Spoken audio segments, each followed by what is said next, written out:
Hello and welcome to Uncommon Law, my podcast about true stories from my life experience of over 50 years as a lawyer and trial judge. This is a look at the law from the inside out, stuff they don't teach in law school.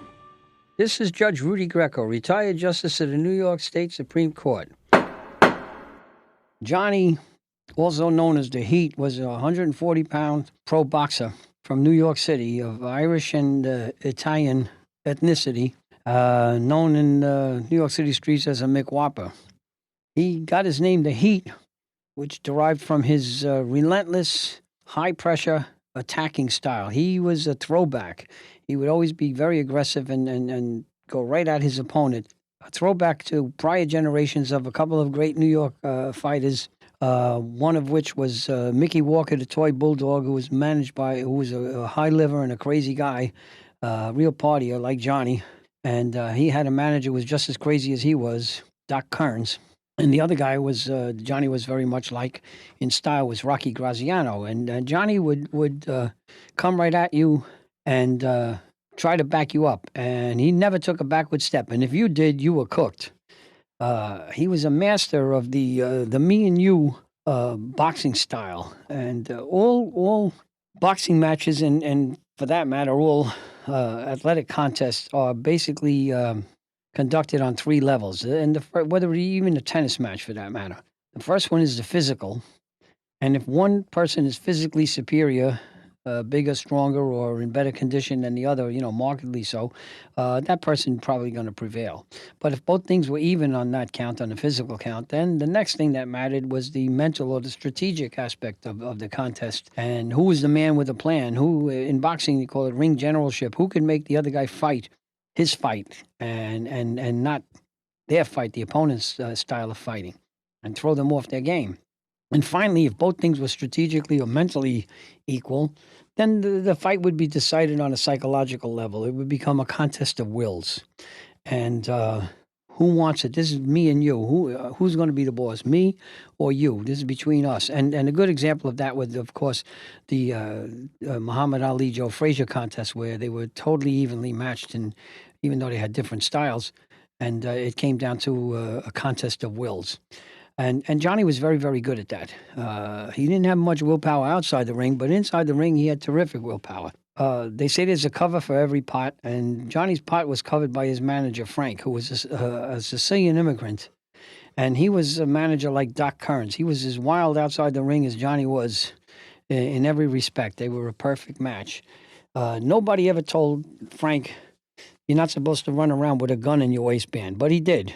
Nobody ever told Frank you're not supposed to pull the gun and point it at people's heads when they disagree with you, but he did. And nobody ever told Frank you should avoid being named by the Village Voice as one of the 10 worst landlords in New York City, but he did. And he was proud of it when you told him about it because he got his name in the papers.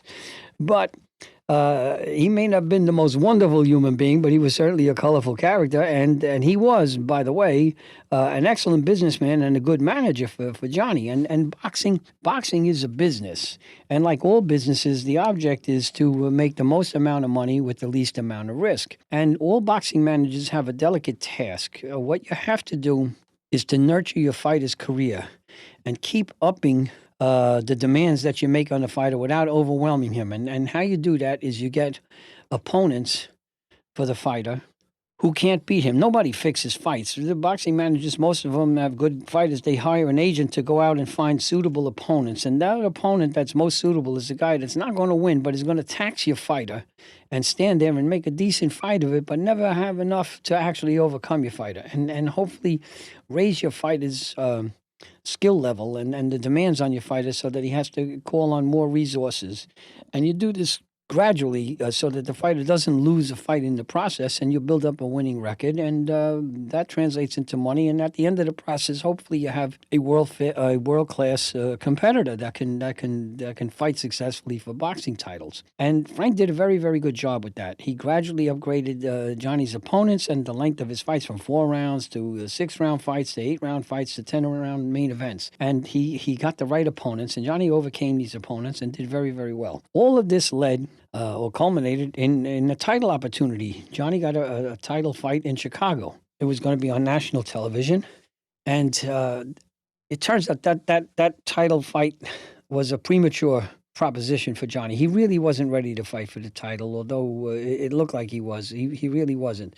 And what he did was before the fight, he did a very very good job in the fight. He fought very well, but he couldn't win. But he had a built-in excuse. The night before in Chicago, he was out at a disco all night with his girlfriend, dancing and drinking. And that gave him an excuse. And old time boxing hands are very familiar with this phenomenon of the game loser. The boxer won't say anything publicly, but he knows in his head he's not ready to win. He can't win the particular match that's been made for him. Doesn't want to say, I can't do it. And goes out and conducts himself in such a way that he'll have a built in excuse if he doesn't win. And that's what Johnny did. And it's a subtle psychological ploy. So he went out and he always could say, well, okay, I didn't win, but I made a mistake. I was out with my girlfriend. I was dancing all night and drinking. I shouldn't have done that. It was ridiculous. Yeah. Well, he came back to the city after that fight, and he still had a lot of money because it was his best payday ever. And he went haywire spending the money until the money ran out and his girlfriend ran out with it. He had no more. Now he's depressed, which he was prone to depression every once in a while. And he was really despondent because his girlfriend left him and he had no more money and he lost a title fight, et cetera, et cetera. And in a fit of despondence, he joined the Marines. He enlisted in the Marines. And he never said anything to Frank. Meanwhile, because Johnny, even in his losing effort, was a game fighter and a game contestant, he got another national title fight. It wasn't a title fight. He got another national fight against a guy who was stepping up in weight from the lightweight class, 135 pounds to 140. And this guy had given up his title at 135 because he couldn't make the weight anymore. And he was sort of a golden boy kind of a kid from the Midwest. And his managers, that other guy's managers, thought that Johnny would be a perfect opponent for their guy because in boxing we say styles make fights, and Johnny was short arms and short stature, and he didn't have a lot of footwork. He just came forward straight into you, and they thought he was a good, safe opponent for their guy who was tall, rangy, had a beautiful jab, great footwork, very fast on his feet, good boxing ability. He wasn't a great puncher, but they figured their guy could keep Johnny at bay with his speed and agility and changing angles and boxing skill so that, as we say in boxing, they didn't think Johnny could hit their guy in the ass with a bag of rice, The problem was Johnny had joined the Marines, and Frank didn't know about it. He signed him for this big money fight, and the winner was going to get a shot at the title. Well, Frank calls me up. Johnny gives him the news. I can't fight. I joined the Marines, and Frank is all beside himself. He doesn't know what to do. So he gives me a call, and he says, can you help me out? I said, yeah, I'll give it a try. I don't know. I said, I know something about the Marines. I myself had been an officer candidate with the Marines. I had sworn in conditionally, so I knew a little bit about the Marine mentality and how they operated as a body, as an organization. And they respect, the Marine philosophy is always like Johnny fought, head-on confrontation, gung-ho, damn the consequences. So I called up his enlistment officer. I got that from Johnny. I said, where did you sign up? And I said, look, I got to talk to you about this guy. I said, he doesn't want to be a Marine. He signed up in a fit of depression. His girlfriend, his money ran out, and he gets a little depressed. I says, he's a good kid. He's a tough kid. Don't get me wrong, but he'll never make a Marine because he doesn't have he can't submit to institutional discipline. He's too wild. And what's going to happen, I predict this, I would bet the ranch on this, he's going to go in the Marines and he's going to be a yard bird. He's going to be in the brig all the time because he's going to be confronting the drill instructors and the sergeants and everything else. He's not going to be able to take that kind of discipline. And he's going to end up in the brig and then probably with a dishonorable discharge. And you don't want to send the guy into the Marines. You're not helping the Marines by sending that kind of a guy in there. And you're not helping yourself as a recruiter by sending that kind of a guy who's not going to make muster in the final analysis. And the guy said, well, that makes a lot of sense. He says, and I respect what you're telling me, but I'll tell you what I'll do. Send him and let me talk to Johnny. And let me see how I feel about it, and let me see what he says about it, and then we'll go from there. And I have the authority to cancel out his enlistment if I don't think he's going to be a good prospect. He said, so let me talk to him. So sure enough, I told Johnny, I said, go there and tell him the truth. Tell him what happened with your girlfriend and how you want to fight and everything else. And he did, and the guy was very gracious, and he cut him loose and invalidated his enlistment. So now he gets the title, this fight, not the title fight, the title opportunity fight in Chicago. And he trains hard for the fight. Now he's ready. And it's on national television. Excuse me, I don't think the fight was in Chicago. I think it was in Las Vegas. It was, in fact, in Las Vegas. And he's works hard because he's back on track again. And now he's got something to shoot for. And he's already got one big fight under his belt. And he knows he made a mistake and he didn't give his all the last time. So now he's ready. And he goes in there, and lo and behold, he wins the fight. He swarms this other guy. Guy wasn't ready for his style. They just underestimated Johnny and his determination, and he wins the fight. I think think it was a TKO or a knockout. I'm not even sure. It was so long ago. It was in the 80s. But he won, and he won decisively. And it was really funny because after the fight, he's being interviewed on national television by one of the commentators is Dr. Ferdy Pacheco, who was Ali's personal physician, Muhammad Ali's personal physician, and cut man in his corner. And he says, "Well, John, the Heat looked pretty good here tonight. How do you feel about winning?" He said, "Well, I'll tell you, Ferdy, the Heat now is going to be more expensive than ever."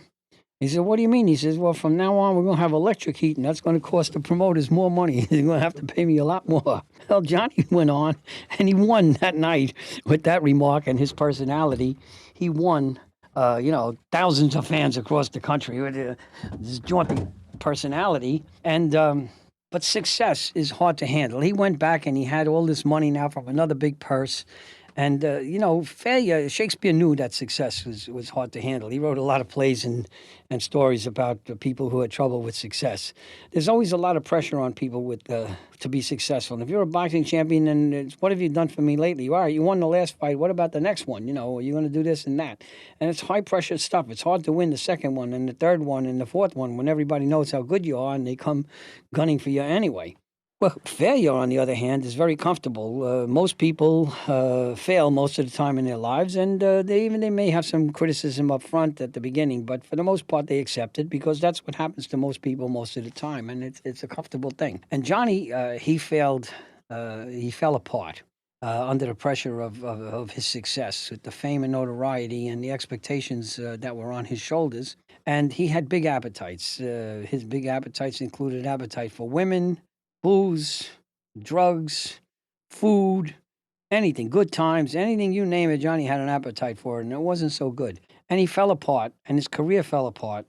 And years later, he tried to come back, and he called me up, and he asked me to be his manager, and I declined, which I'll talk about in a minute or so. But he was training with a boyhood friend in his home area of New York City. And that trainer was very kind-hearted and took Johnny under his wing, and to keep an eye on him. He knew Johnny's shortcomings. To keep an eye on him, he had Johnny move into his house, the trainer's house.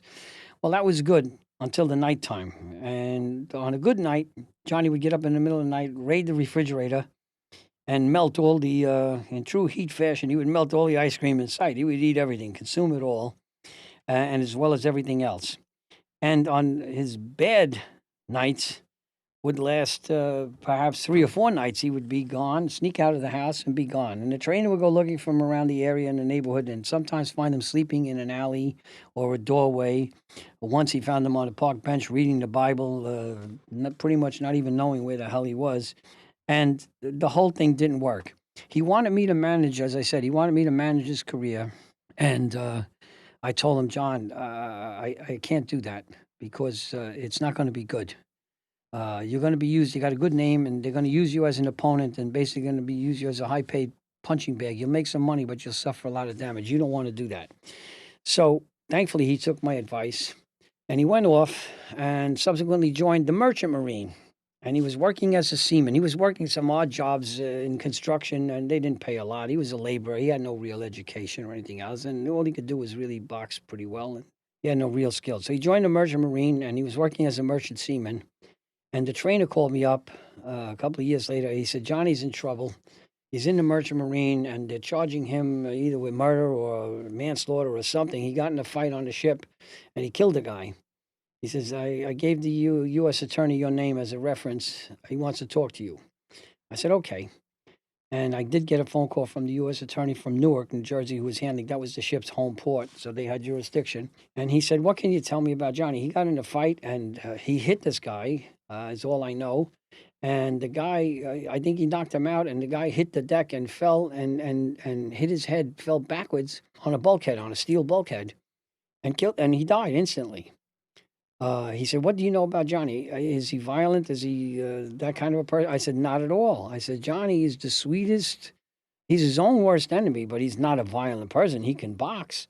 And I said, "You put him in the ring, and he's a terror. But outside the ring, he's a sweetie. He's just a teddy bear. He says there's nothing harmful about him, or vicious, or aggressive about him at all." I says, and he's typical of the breed. I said, Howard Cosell, the sportscaster, always used to say that professional boxers were his favorite professional athletes because they were all sweet and tranquil and easygoing personalities, probably because he thought he theorized that they got all their aggression out in training and in the ring, and they didn't need to show it anywhere else. I said, and I'll vouch for that. And I said, I could tell you 3 or 4 other people that would come. I'd be happy to testify, and I can bring 3 or 4 other people that know Johnny that would tell you the same thing. He's a sweetheart. He would never be an aggressive person. He would never start a fight or anything like that. That wasn't his nature. So the U.S. attorney said, well, all right, I'm waiting for the reports, the incident reports to come back from the ship in Portugal. And he said, we're going to review all of those. And he said, I'm going to talk to my supervisor. And you may hear from my supervisor, the supervising attorney here, my boss, in a couple of days. And sure enough, I did. And that guy called me up, and I reiterated my conversation and my assessment of Johnny's personality. And he said, we got the reports. And he said, all the eyewitnesses, there were a few seamen that were right there that saw the whole thing. They said Johnny was cornered by this guy. The guy was belligerent, and he attacked Johnny. And Johnny defended himself, threw one punch, knocked the guy out, and the guy, in a freak accident, hit his head on the bulkhead and died. He said, so, with your, assessment, and he said, what I've heard from the accident reports, we're going to drop the charges.